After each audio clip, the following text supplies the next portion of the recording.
word. We thank you for your presence. Nous te remercions pour ta présence. We thank you for Jesus. Nous te remercions pour Jésus. For your spirit. In the name of Jesus. Dans le nom de Jésus. All of God's people. Say amen.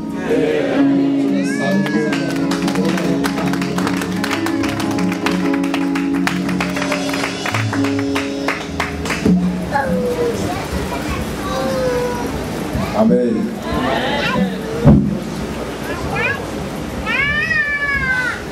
Acclamons le Seigneur pour la vie du pasteur.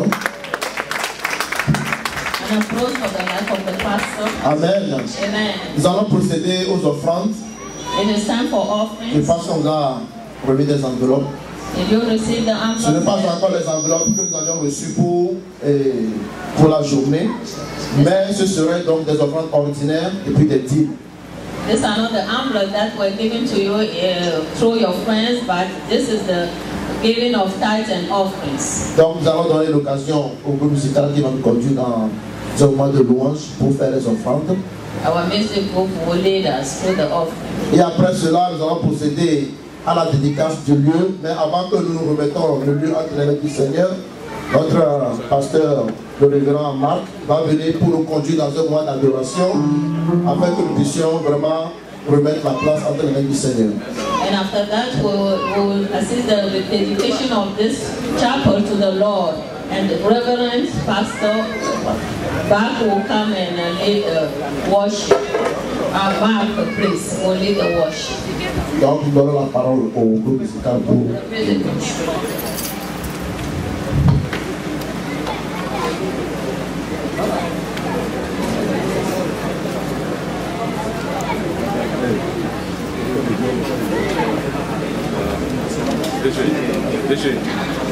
Alléluia.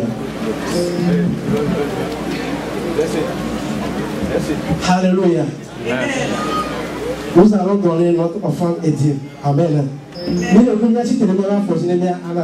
Amen. S'il vous plaît, levons-nous sur nos pieds pour donner à Dieu.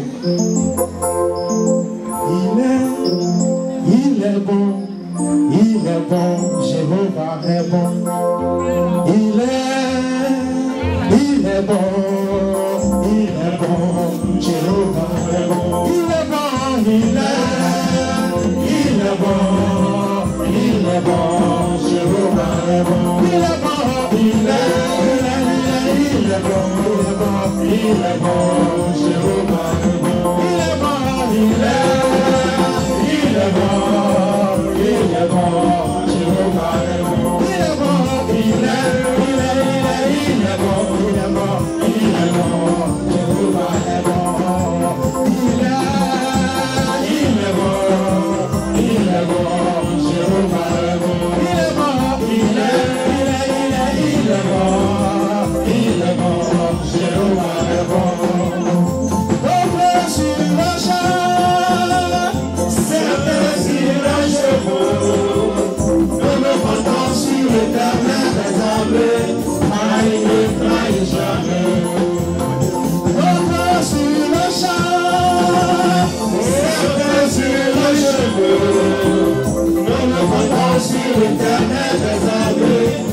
Amen.